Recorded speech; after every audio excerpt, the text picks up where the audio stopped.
Learning English with English faculties. Today we will understand everything about articles. Hey there. In English, sometimes it's the smallest words that cause the biggest headaches. I'm talking about a, an, and the. They seem so simple, right? But if you get them wrong, you can accidentally change the entire meaning of what you're trying to say. Well, in the next few minutes, we're going to fix that for good so you can start using them with total confidence. So let's just dive right in. Picture this. You're at a friend's house, you see a bowl of fruit on the table, and you're feeling a little hungry.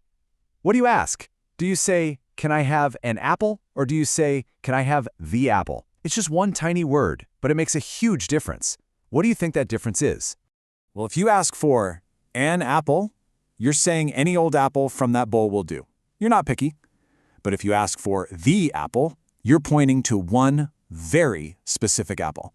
Maybe it's the big, shiny red one you've been eyeing. And that difference, right there, that's the whole secret to understanding articles.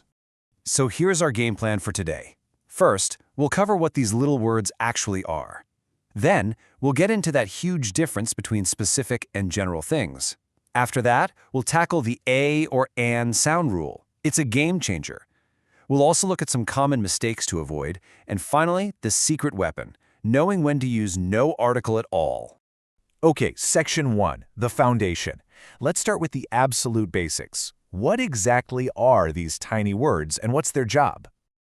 The easiest way to think about articles is like they're little signposts. They always show up right before a noun, and their only job is to give your listener a quick heads up, a crucial clue. Are we talking about one specific thing, or are we just talking about anything in general?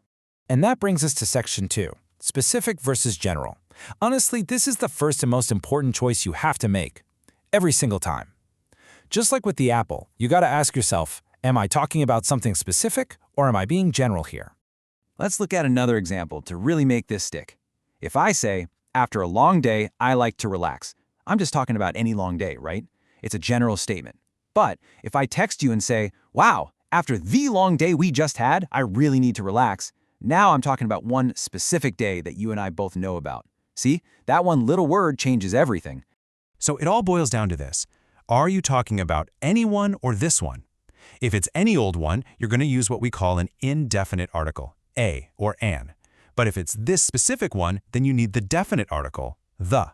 Yeah, you can think of the indefinite articles, a and an, as keeping the door open. It's like when you walk into a coffee shop and say, "I'll have a coffee." You don't really care which specific cup of coffee they pour for you, right? Anyone will do the trick. But the is totally different. The is precise. It closes all the other doors. When you're done with your meal and you tell the waiter, "Can we have the bill, please?" There's no confusion. You're talking about one very specific bill. Yours. There's only one possibility. Okay, moving on to Section 3, the a or an sound rule. So you've made your choice. You know you're being general. But now what? How do you pick between a and an? Well, there's a really simple trick, and I promise you, it has nothing to do with spelling. This right here is the rule that changes everything for so many English learners. The secret is to stop looking at the word and start listening to it. Seriously, it's not about the first letter. It is all about the first sound. Does the word start with a vowel sound or a consonant sound? That's the only question that matters. Just take a look at these examples. We say an hour because the H is totally silent. The first sound you actually hear is ow, which is a vowel sound. But then we say a uniform. Why? Well, even though it starts with the letter U, the first sound you hear is U, which is a consonant sound. It's a little tricky, but if you just remember to trust your ears, you'll get it right every time. All right, Section 4, avoiding common mistakes. Now that we've got the main rules down, let's talk about a few of those tricky situations. The common traps that people often fall into. So here are two really big ones. First, you can't use a or an with things you can't count, what we call uncountable nouns, things like water, advice, or music. And second, if you're already using a word like my, your, or his, you don't need an article. You'd say my car, not a my car. That possessive word is already doing the article's job. So what do you do if you want to talk about just one single unit of something that's uncountable? It's actually pretty easy. You just add a word that measures it. So you can ask for a glass of water or give someone a piece of advice. It's a super handy trick that basically makes uncountable things countable. Now for our last big topic, And this might surprise you, but sometimes the absolute best and most correct choice is to use no article at all. This is what some people call the zero article. We use this zero article when we're talking about big general concepts, like love or creativity.